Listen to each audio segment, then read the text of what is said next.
We're going to modernize all of the tactical nuclear weapons we have in Europe. We have 180 of them.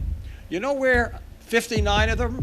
In Belgium. You see with the security services there? We should get them out of Europe.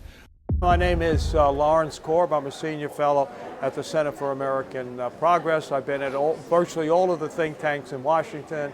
I was an assistant secretary of defense in the Reagan administration, and I spent 25 years in the Navy. I think President Obama's legacy on nuclear weapons will be that he raised the issue, he got people discussing it, but because of political considerations, he was not able to follow through to the extent that I think he wanted. This nuclear summit is a good thing because we want to secure the materials. What concerns me most is a country like Pakistan, where their nuclear weapons, they don't have the security they need to protect them from a terrorist group like the Taliban or ISIS getting a hold of them and then using them almost as a terrorist weapon.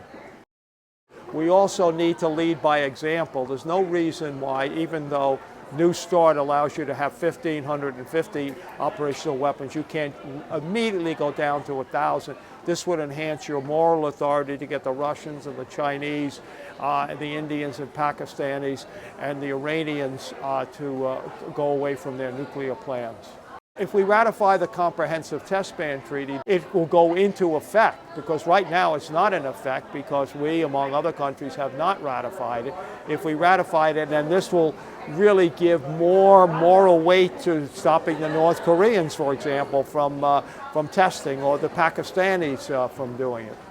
Spending $1 trillion on modernizing all three legs of the triad will hurt our conventional capabilities, because you will not be able to fund the things that you need to fight the so-called global war on terror.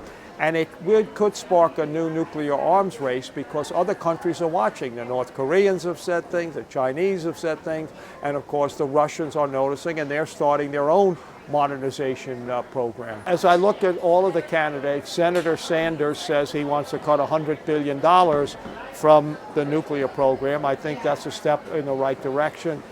Secretary Clinton has said she's got some concerns about it, but hasn't been specific about what she would do. Unfortunately, on the Republican side, particularly with Donald Trump, you're making a lot of assertions and comments about nuclear weapons that are very destabilizing. If you want more information about our nuclear weapons work, go to americanprogress.org.